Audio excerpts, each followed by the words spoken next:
തദ്ദേശ തെരഞ്ഞെടുപ്പിനിടെ പുറത്തിറക്കിയ പാരഡി ഗാനത്തിനെതിരായ പരാതിയെ ചൊല്ലി തിരുവാഭരണപാത സംരക്ഷണ സമിതിയിൽ ഭിന്നത. പരാതിക്ക് പിന്നിൽ ഗൂഢലക്ഷ്യമെന്ന് ചെയർമാൻ കെ ഹരിദാസ് പറഞ്ഞു. പരാതി നൽകിയത് സമിതിയല്ല, സംഘടനയിൽ നിന്ന് വിട്ടുപോയ ആളാണെന്നും ഹരിദാസ് ആരോപിച്ചു. എന്നാൽ പരാതിയിൽ ഉറച്ചു നിൽക്കുകയാണ് പ്രസാദ് കുഴിക്കാല. തിരുവാഭരണപാത സംരക്ഷണ സമിതി താൻ തുടങ്ങിയ സംഘടനയെന്നും സമിതിക്ക് പിന്നിലെ സ്വർണം ആര്, ചെമ്പ് ആര് എന്ന് നാട്ടുകാർ തീരുമാനിക്കട്ടെ എന്നും പ്രസാദ് കുഴിക്കാല പറഞ്ഞു. 2 ദിവസം കൂടി മുൻ പ്രസിഡന്റുമാർ ജയിലിൽ കിടക്കുക, തിരുവാഭരണം കമ്മീഷണർ ജയിലിൽ കിടക്കുക, അഡ്മിനിസ്ട്രേറ്റീവ് ഓഫീസർ ജയിലിൽ കിടക്കുക. അപ്പോൾ അതിനെ ഒന്നും അപലപിക്കാതെ, അതിലൊന്നും ഒരു പ്രതിഷേധം പോലും രേഖപ്പെടുത്താതെ, പോറ്റിയെ കയറ്റിയെ സ്വർണം ചെമ്പാക്കി മാറ്റിയെ, സ്വർണ്ണപ്പാളി മാറ്റിയെ, ശാസ്താഭിനന്ദനം ഊറ്റിയെ, ഇങ്ങനെയൊക്കെ പറഞ്ഞുള്ള ഒരു പാരടിപ്പാട്ടാണ്. എന്തുമായിട്ടത് കേരളം മുഴുവൻ ശ്രദ്ധിക്കപ്പെട്ടു. അപ്പോൾ അതാണോ അപരാധം, അത് സ്വർണം മോഷ്ടിച്ചതാണോ അപരാധം? അപ്പോൾ ഇത് വളരെ ഇൻറ്റൻഷനലായിട്ട് ബോധപൂർവം ചിലരെ സംരക്ഷിക്കാൻ വേണ്ടിയിട്ട് നടത്തുന്ന ഒരു ശ്രമത്തിൻ്റെ ഭാഗമാണ്. എൻ്റെ പരാതി ഇതാണല്ലോ, ഞാൻ പാരടിഗാനത്തിനെതിരല്ലല്ലോ പരാതി കൊടുത്തിരിക്കുന്നത്. അതിൽ ഉപയോഗിച്ചിരിക്കുന്ന അയ്യപ്പൻ ശാസ്താവ് അത് മാറ്റണമെന്നേ ഞാൻ ആ പരാതി പറഞ്ഞിട്ടുള്ളൂ. അത് മാറ്റണം എന്നുള്ള വിഷയത്തിൽ ഞാൻ ഉറച്ചു തന്നെ നിൽക്കുന്നു. അതിന് സംശയം വേണ്ട. ഭക്തൻ എന്നുള്ള നിലയ്ക്കാണ് പരാതി കൊടുത്തത്. അതേസമയം കേസെടുത്താൽ നിയമപരമായി നേരിടുമെന്നായിരുന്നു ഗായകൻ ഡാനിഷ് അബ്ദുൽ ഹൈന്റെ പ്രതികരണം.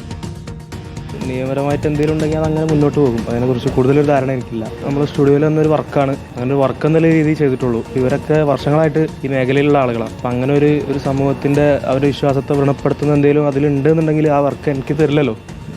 പ്രവീൺ പുരുഷോത്തമനും അഷ്കർ അലി കരിമ്പയുമാണ് വിവരങ്ങൾ നൽകാൻ ചേരുന്നത്. ആദ്യം പ്രവീണിലേക്ക്.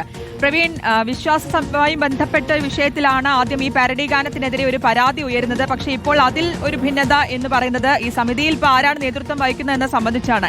നിലവിൽ ഈ പരാതി നൽകിയ ആൾ ഈ സംഘടനയിലുണ്ടോ, സമിതിയിലുണ്ടോ? എന്താണ് ഈ എതിർഭാഗത്ത് നിൽക്കുന്നവർ പറയുന്നത്?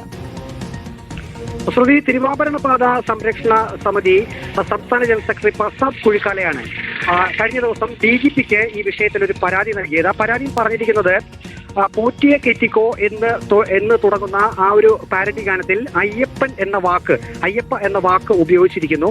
അത് ആ പാട്ടിൽ നിന്നും നീക്കണം, അതിനെതിരെ നിയമ നടപടികൾ സ്വീകരിക്കണം എന്നാവശ്യപ്പെട്ടുകൊണ്ടായിരുന്നു പ്രസാദ് കുഴിക്കാല ഇന്നലെ DGPക്ക് പരാതി നൽകിയത്. ഇത് ഭക്തരുടെ വികാരത്തെ വ്രണപ്പെടുത്തുന്നതാണെന്നും ആ പരാതിയിൽ സൂചിപ്പിച്ചിരുന്നു. അതിന് പുറകെയാണ് ഇന്നിപ്പോൾ തിരുവാഭരണപാത സംരക്ഷണ സമിതി ചെയർമാൻ കെ ഹരിദാസ് മറ്റൊരു വാർത്താസമ്മേളനം വിളിച്ച് നിലപാട് വ്യക്തമാക്കിയിരിക്കുന്നത്. കെ ഹരിദാസ് പറയുന്നത് DGPക്ക് ഇത്തരത്തിലൊരു പരാതി നൽകിയത് തിരുവാഭരണപാത സംരക്ഷണ സമിതി അല്ല, പരാതിക്ക് പിന്നിൽ ചിലരെ രക്ഷിക്കാനുള്ള ശ്രമമാണ് ഇപ്പോൾ നടക്കുന്നത്. ഈ പരാതി നൽകിയ പ്രസാദ് കുഴിക്കാല തന്റെ സംഘടനയിൽ നിന്ന് വിട്ടുപോയ ആളാണ്. പ്രസാദ് കുഴിക്കാല പുതിയ സംഘടന പിന്നീട് ഉണ്ടാക്കിയെന്നും കെ ഹരിദാസ് പറയുന്നുണ്ട്. സമിതി ഒരു കൂട്ടായ്മ മാത്രമാണ്, അതിന്റെ ലക്ഷ്യം എന്നുള്ളത് തിരുവാഭരണപാത കയ്യേറ്റം ഒഴിപ്പിക്കൽ മാത്രമാണ്.